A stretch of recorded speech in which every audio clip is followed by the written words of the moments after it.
এ কারণে আপনারা আপনাদের প্রজন্মের প্রতিটা সন্তানকে ইলমি দ্বীন শিখাবেন। যারা নিজেরা ছেলেবেলায় মাদ্রাসায় পড়ে দ্বীন শিখতে পারেন নাই, তাদের জন্য আমাদের মুরব্বীরা চলতে ফিরতে মাদ্রাসা দাওয়াত তাবলীগ করে গেছে। মাসে 3 দিন সময় দাওয়াত ও তাবলীগের সাথে একটু লাগান। কাকে ঈমান বলে, কাকে ইবাদত বলে, নামাজের ইবাদতের ফজিলত কি, রোজার ফজিলত কি, হজের ফজিলত কি, সুন্নতের ফজিলত কি, আপনার জিন্দেগিতে যতটুকুন ইলম দরকার অতটুকুন দাওয়াত ও তাবলীগের ছায়াতলের ভিতরে আছে। আল্লাহ বলেন, ওয়ামা খালাকতুল জিন্না ওয়াল ইনসা ইল্লা লিয়াবুদুন। মানুষ এবং জিনকে আল্লাহ তাআলা সৃষ্টির উদ্দেশ্য বর্ণনা করলেন লিয়াবুদুন। মানুষকে খেদমতের জন্য নয়, মানুষকে আল্লাহ তাআলা বানাইছেন ইবাদতের জন্যে। মানুষই একমাত্র প্রাণী যারা ইবাদত করবে। এই কারণেই মানুষের শিক্ষা দীক্ষার দরকার আছে, অন্যান্য হাইওয়ানের শিক্ষা দীক্ষার দরকার নেই। বিড়ালের ইবাদত নাই, কারণ ওর খেদমত আছে। মনিবের ঘরের ইঁদুর তাড়াবে, ওর শিক্ষার দরকার নেই। ওকে আল্লাহ তাআলা একটা ফিতরাত আদাত যেটা দিছেন, সৃষ্টি করার সময় এটা দিয়ে দিছেন। নতুন করে শিক্ষিত হওয়ার জরুরত ওর নাই, কারণ ওকে সৃষ্টি করা হয়েছে খেদমতের জন্য। এ কারণেই ওদের কোনো শিক্ষা দীক্ষা নাই, ওদের জন্য মাদ্রাসা দরকার নেই, স্কুল কলেজ দরকার নেই। ওদের আদত আর স্বভাবের জন্য যতটুকুন জ্ঞান দরকার অতটুকুন সৃষ্টিগতভাবেই ওদেরকে আল্লাহ তাআলা দান করেছেন। জন্মের সাথে সাথে ওদের জ্ঞান আছে অতটুকু। যেমন মুরগি ডিমের আবরণ থেকে বের হওয়ার সাথে সাথে ওকে যে আল্লাহ তাআলা আদত ফিতরত দিছেন, এটার উপরে ওর যাত্রা শুরু হয়ে যায়। ডিমের আবরণ থেকে বের হয়ে শুয়ে থাকে, বসে থাকে, নাকি সাথে সাথে হাঁটে? সাথে সাথেই হাঁটে। ওর খাবারগুলো ও চিনে। শিক্ষক দরকার নাই, শিখানোর দরকার নাই।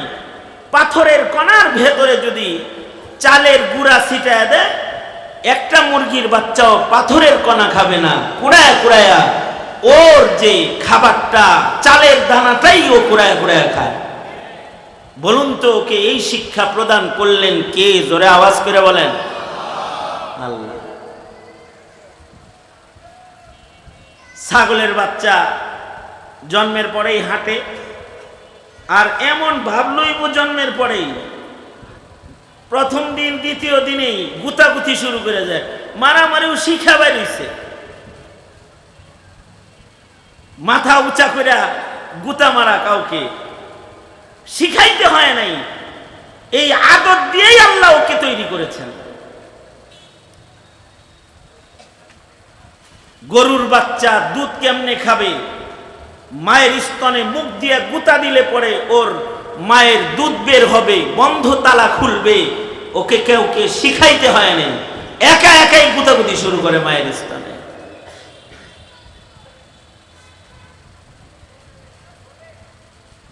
মাছ জন্মের পরেই সাঁতার কাটে। মা যেমন করে সাঁতার কাটে ওইভাবেই সাঁতার কাটে, কারণ সৃষ্টিগত ফিতরত আর আদত ওকে দিয়ে দেওয়া আছে। বাইরে ওইভাবে সাঁতার শুরু করে আর ডুবানো শুরু করে। শৈলের পোনা দেখবেন, শৈল যেমনে যায়, কেবল ভূমিষ্ঠ হওয়া বাচ্চাগুলা মায়ের সাথে ওইভাবেই যায়।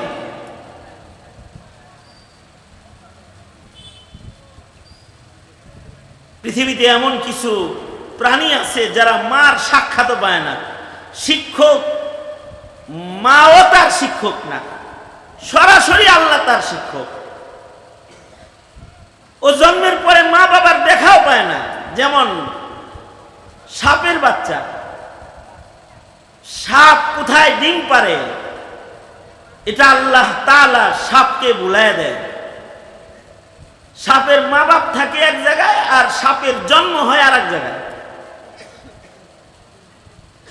কিন্তু জন্মের সাথে সাথে ও মায়ের স্বভাব ওর ভেতরে চলে আসে। একদিনের বয়সের সাপের লেজে যদি কেউ পাড়া দেয়, তাইলে একদিন বয়সের সাপটাও মায়ের মতো ডিফেন্স পাওয়ার নিয়ে মাথা উঁচা করে দাঁড়ায় যায় সবল দেওয়ার জন্য। এটা ওর আদত, এটা ওর স্বভাব। এর জন্য কোনো শিক্ষকের দরকার নেই। বিজ্ঞানীরা আবিষ্কার করেছে এমন কিছু মাছ আছে যে মাছগুলোর জন্ম হয় এক জায়গায় কিন্তু বসবাস করে আর এক জায়গায়। সাগরে এমন কিছু মাছ আছে যে মাছগুলোর জন্ম হয় আটলান্টিক সাগরে। এক প্রকৃতির মাছ আছে যে মাছগুলো বাচ্চা প্রসবের জন্য পৃথিবীর সব সাগর থেকে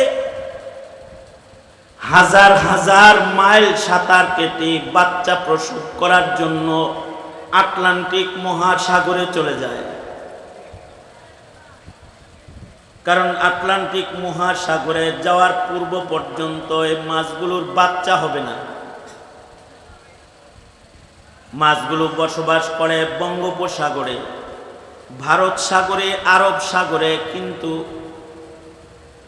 মায়ের যখন বাচ্চা হওয়ার সময় হয়, বাচ্চা প্রসব সেন্টার হলো আটলান্টিক মহাসাগর।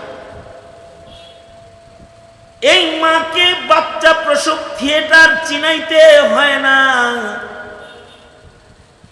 এই মাছগুলো ফিতরাতান জন্মের সাথে সাথে ওরা ওর মার বাড়ি এবং ওরা ওর মৃত্যুর কূপ কোনটা, মরণের জায়গা কোনটা, এটাও ওরা জানে।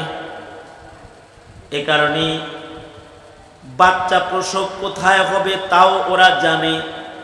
পেটে বাচ্চা আসলে মাছগুলো সাঁতার কেটে কেটে 4000 মাইল 3000 মাইল সফর করে আটলান্টিকের ভয়াল পয়েন্টে বাচ্চা প্রসব করার জন্য চলে যায়। কারণ ওরা জানে ওরা যদি বঙ্গোপসাগরে থাকে ওদের পেটের বাচ্চা বের হবে না। এবং এটাও ওরা জানে যে ওরা বঙ্গোপসাগর থেকে আটলান্টিকে যাওয়ার পরে ওরা আর নিজের বাড়ি ফেরত আসতে পারবে না। কারণ এই মাছগুলো বাচ্চা হওয়ার সাথে সাথে মা মাছগুলো সাগরের আটলান্টিকের ভয়াল পয়েন্টেই ওদের মৃত্যু হয়ে যায়। একদিকে ওর পেট থেকে হাজার হাজার বাচ্চা জন্মায়, আর দিক দিয়ে এই মায়ের মৃত্যু আটলান্টিক মহাসাগরে হয়ে যায়। আশ্চর্য এই মাছের বাচ্চাগুলা, ওরাও জানে আমরা জন্মাইছি আটলান্টিকে, কিন্তু এই আটলান্টিক আমাদের জন্য বসবাসের জায়গা না। আমাদের মায়ের বাড়ি যেখানে, সেখানে গেলে আমরা কিছুদিন বাঁচব, সেখানে আমার বিয়ে শাদী হইব, পেটে বাচ্চা হইব। আটলান্টিকে আমার মরণ আছে কিন্তু বিয়া নাই। এই ছোট মাছগুলো আটলান্টিক মহাসাগর থেকে বাঁচার জন্য, দুনিয়ার জিন্দেগি যাপন করার জন্য ওরা আটলান্টিক থেকে সাঁতার কেটে যার যার মায়ের বাড়ি আসে। যার মা ভারত সাগর থেকে গেছে তার বাচ্চাগুলো মায়ের সাঁতার কাটার ম্যাপ ধরে ধরে মায়ের বাড়ি ভারত সাগরে আসে। যার মা বঙ্গোপসাগর থেকে আটলান্টিকে গেছে সে বঙ্গোপসাগরে মায়ের বাড়ি আপন নিরে চলে আসে। এটার জন্য কোনো গুগল ম্যাপও লাগে না, শিক্ষকও লাগে না। এই আদব, এই শিক্ষা, এই ফিতরত ওদেরকে সৃষ্টিগতভাবেই একজন দান করেছেন। তিনি কে? জোরে আওয়াজ করে বলেন। ওর কোনো তালিমের দরকার নাই। হাঁসের বাচ্চাগুলো মুরগির পেটের নিচে জন্মায়। মুরগি হাঁসের বাচ্চাকে নিজের বাচ্চা মনে করে অনেক কিছু শিখাইতে চায়। আর চিল আসলে পরে পালন লাগবো, এগুলো শিখায়। কিন্তু হাঁসের বাচ্চাগুলো মুরগির সাথে চলে না। ওরা মুরগিকে ছেড়ে পানির ভেতরে চলে যায়। তখন মা পানির পানে দাঁড়ায় চিৎকার করে, যাস না যাস না, একটু বড় হয়ে যাস না, আমার কাছে থাক। তো করে চিলে লয়ে যাইব, আমি পাখনা দিয়ে ঢাকবো, যাস না। হাঁসের বাচ্চা তখন পানিতে নেমে মাকে বলতে থাকে, মা তোমার ডানার পাহাড় আমার লাগবে না, কারণ তোমার সাথে যেগুলো আছে ওইগুলা তোমার আসল বোলার, আমি তোমার রেজাই বোলার। রেজাই বোলার, আমার জন্ম তোমার পেটের তাপে হইলেও আমি তোমার বাচ্চা না, আমি হাঁসের বাচ্চা। আমাকে চিলের আক্রমণ থেকে বাঁচার জন্য তোমার ডানার নিচে যাইতে হবে না। চিল আসলে খাবার যে পানির নিচ থেকে ডুবায়া খাই, চিলাইলে পরে ওইখানে যায় পালাম, আমার খুঁজে পাইতো না। যাও গা তুমি। এই বাচ্চাগুলো ওদের আদত ফিতরাতের উপরেই পানির উপরে ভাসতে থাকে, আর পানির নিচের খাবার কুড়ায় কুড়ায় ওরা খায় কোনো শিক্ষা ছাড়া। মানুষের বাচ্চাকে যদি ছেড়ে দেন, জন্মাইছে এবার হাটে একা একা খা, তো এটা মরে যাইব। এটাকে শিক্ষা দীক্ষা দেওয়ার দরকার আছে,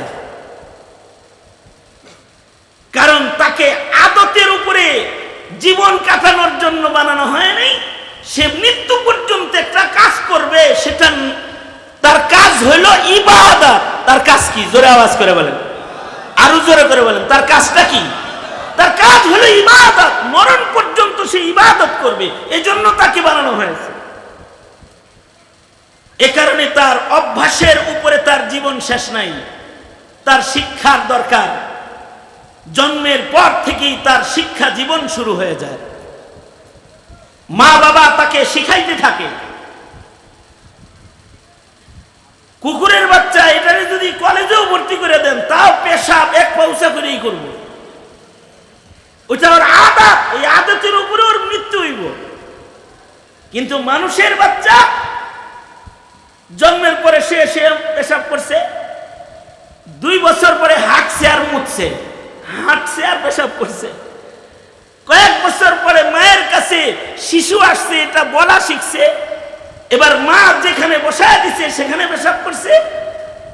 এর কিছুদিন পরে বাথরুমে মা ঢুকতে চাইলে তার শরম আল্লাহ দান করেছে, সে দরজা লাগাই দিছে, না তুমি আমার শরম দেখতে পারবে না, যাও আমি পারি। এরপরে সে আস্তে আস্তে ধীরে ধীরে তার অবস্থার পরিবর্তন ঘটেছে, একটা শিক্ষার মাধ্যমে, একটা তরবিয়তের মাধ্যমে। মানুষের এই তরবিয়তটা যদি ইহুদিদের তরবিয়ত হয়, মানুষের এই তরবিয়তটা যদি নাসারাদের তরবিয়ত হয়, মানুষের এই তরবিয়তটা যদি বৌদ্ধ খ্রিস্টান নাস্তিকদের তরবিয়ত হয়, তখন জন্মের পরে ঈমানদারও নাস্তিক হয়ে যায়, বেঈমান হয়ে যায়, মুরতাদ হয়ে যায়, খ্রিস্টান হয়ে যায়। আর এই মানুষের বাচ্চাগুলোর তরবিয়ত যদি নবীর দেওয়া কোরআন হাদিসের আলোকে ইবাদতের তরবিয়ত হয়, তখন এই তরবিয়তের কারণে তার জিন্দেগি পুরাটাই বন্দী হয়ে যায়। এই কারণেই মানুষের ভেতরে শিক্ষকের জরুরত পড়েছে। এ কারণেই আল্লাহ তাআলা বাবা আদম থেকে আমাদের নবী পর্যন্ত সকল পয়গম্বরকে শিক্ষক করে পাঠাইছেন। পয়গম্বররা আল্লাহ পাকের ইলমের নূরের আলোয় মানুষকে শিক্ষা প্রদান করেছে। আমাদের নবী আলাইহিস সালাতু ওয়াস সালাম শেষ নবী ও শেষ শিক্ষক। এবার আমাদের সন্তানদেরকে শিক্ষা দীক্ষা দেওয়ার জিম্মাদারি আল্লাহ তাআলা আমাদের উম্মতের উলামা হযরত তাদেরকে দান করেছেন। তারা নায়েবে নবী, তারা জাতিকে ইবাদত শিখাবে, পন্নী জাতির ইবাদত শিখাইতে পারবে না, ইবাদত শিখাইতে পারবে না, কিন্তু আলেম মানুষকে ইবাদত শিক্ষা দিবে। কারণ উলামায়ে কেরাম হলো শিক্ষক। মানুষের ভেতরে যেই মানুষগুলা শিক্ষক এবং শিক্ষার মূল্যায়নকারী, তারা হলো আহলুস সুন্নাতি ওয়াল জামাআহ। তারা মৃত্যুর পরে আল্লাহর জান্নাতে চলে যাবে ইবাদত করতে করতে। আর যারা এই শিক্ষক মানে না, হাইওয়ানের মতো আদত অভ্যাসের উপরে জীবন কাটায়, উলাইকা কাল আনআমি বাল হুম আদাল, আল্লাহ তাআলা তাদেরকে পশুর চেয়ে নিকৃষ্ট বলেছেন। মৃত্যুর পরে তারা আল্লাহর জান্নাত পাবে না।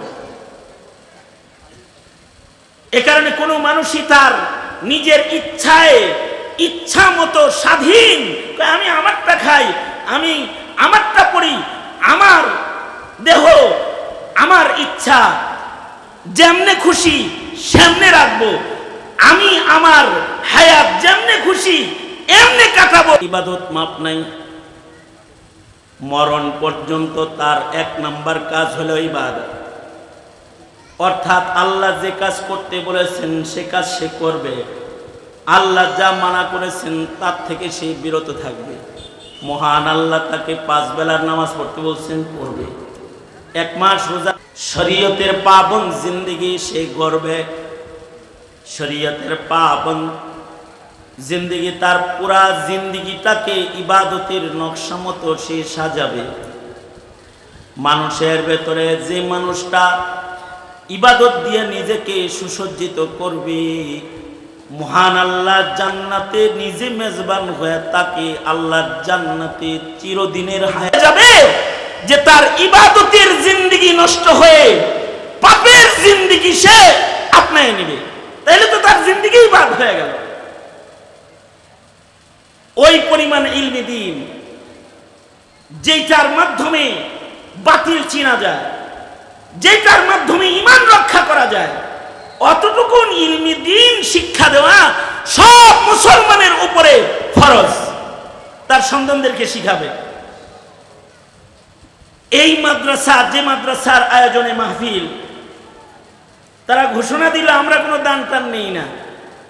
ওই যে তারা জাতির চাহিদা পূরণ করে, কেউ যদি তার ছেলেকে ডাক্তার ইঞ্জিনিয়ারও বানাইতে চায়, তো তারা জেনারেল শিক্ষাকে শিক্ষার সাথে মিশায় রেখেছে, যে তার সন্তানটা একদিক দিয়ে ডাক্তার হয়ে যাবে, আর একদিক দিয়ে হাফিজুল কুরআন হয়ে যাবে। বিশেষ আয়োজনে তারা এই ব্যবস্থাপনা রেখেছে। এইটা একটা মহল্লা এলাকার জন্য অনেক জরুরি। আমরা এখন যেখানে যাই সেখানেই বলি, আগে বলতাম যে মাদ্রাসা করো, এখন বলি মাদ্রাসাও করো স্কুলও করো। কারণ এখনকার মাদ্রাসাগুলো শুধুই মাত্র দিন শিখানোর কেন্দ্র, আর স্কুলগুলো কলেজগুলো নাস্তিকতা শিখানোর কেন্দ্রে পরিণত হয়েছে। যে তারা 11 বছর লেখাপড়া করার পরে নবী চিনে না, ইসলাম চিনে না, আখিরাত চিনে না, ইবাদত চিনে না। আমি এই জন্যে এই মাদ্রাসার সার্বিক অবস্থা দেখে আমি আনন্দিত। আমি মাদারিসে কওমিয়ার বুনিয়াদের যেমন পাহারাদার, অথবা মাদারিসে কওমিয়ার কেন্দ্র প্রতিটি গ্রামে গ্রামে হোক, এটা যেমন চাই। স্কুল কলেজ ইউনিভার্সিটিগুলো নাস্তিকদের দখলে নিয়ে আমাদের সন্তানকে সত্য থেকে দূরে সরানোর যে চক্রান্তের জাল ফেলে রেখেছে, তাদের মোকাবেলায় আমি এখন এটাও চাই যে আমাদের নিয়ন্ত্রণের স্কুলও দরকার, কলেজও দরকার, ইউনিভার্সিটিও দরকার। যেখান থেকে জাতিকে ডক্টরেট ডিগ্রির পাশাপাশি তাওহীদ চিনার যোগ্যতাও তাকে দিয়ে দেওয়া হবে, তাকে কাদিয়ানি চিনার যোগ্যতা দিয়ে দেওয়া হবে, তাকে বিদআত চিনার যোগ্যতা তার ভেতরে স্থাপন করে দেওয়া হবে। সুতরাং শিক্ষার কিন্তু বিকল্প নাই। তবে সব শিক্ষা মানুষকে মানুষ বানায় না, সুশিক্ষাই মানুষকে মানুষ বানায়। যেই শিক্ষা ইলমি দ্বীন, এই শিক্ষা মানুষকে মানুষ বানায়। আর শুধুই মাত্র জাগতিক শিক্ষা মানুষকে পশুত্বের দিকে আগায় দেয়, ইবাদতের দিকে অগ্রসর করতে সাহায্য করে না। এ কারণে আপনারা আপনাদের প্রজন্মের প্রতিটা সন্তানকে ইলমি দ্বীন শিখাবেন, যারা নিজেরা ছেলেবেলায় মাদ্রাসায় পড়ে দিন শিখতে পারেন নাই, তাদের জন্য আমাদের মুরব্বীরা চলতে ফিরতে মাদ্রাসা দাওয়াত তাবলীগ করে গেছে। মাসে 3 দিন সময় দাওয়াত তাবলীগের সাথে একটু লাগান। কাকে ঈমান বলে, কাকে ইবাদত বলে, নামাজের ইবাদতের ফজিলত কি, রোজার ফজিলত কি, হজের ফজিলত কি, সুন্নতের ফজিলত কি, আপনার জিন্দেগিতে যতটুকুন ইলম দরকার অতটুকুন দাওয়াত তাবলীগের ছায়াতলের ভিতরে আছে। বুড়া বয়সেও আপনি যদি শিখালন, মরণকালে তৃপ্তি সহ ইবাদত করে মরতে পারবেন।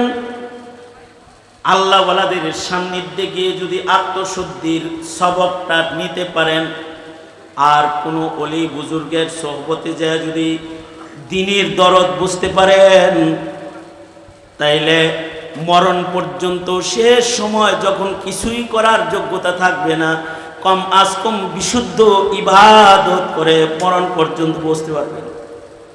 আর যারা বিশুদ্ধ ইবাদত করতে করতে মরণ পর্যন্ত পৌঁছলো, তারা সফল হয়ে গেল।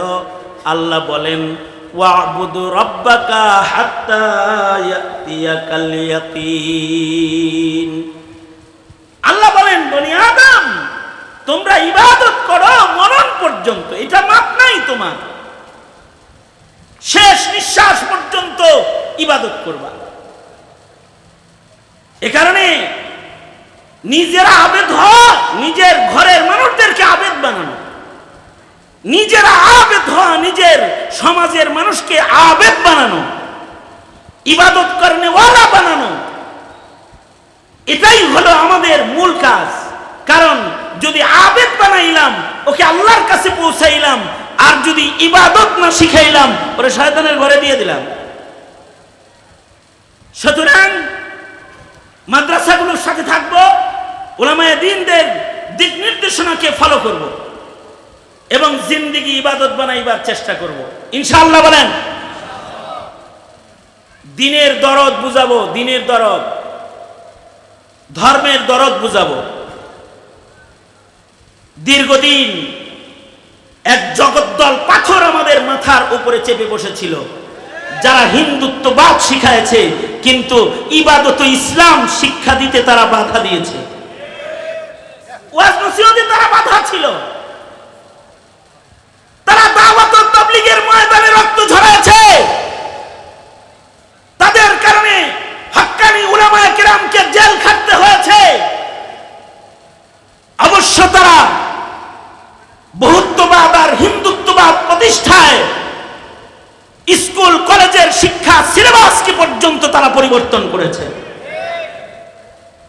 আল্লাহ পাক রহম করছেন, এই জগদ্দল পাথর আমাদের মাথার উপর থেকে গেছে, কিন্তু আমরা এখনো শান্তি পাই নাই।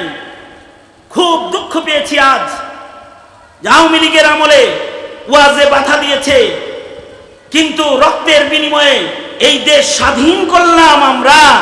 আর এখনো একটি চক্র প্রশাসনকে ব্যবহার করে আমাদের মাহফিল বাধাগ্রস্ত করতে চায়। ওরা কার কথায় চলতে চায়? ওরা কি দিল্লির কথায় চলতে চায় নাকি?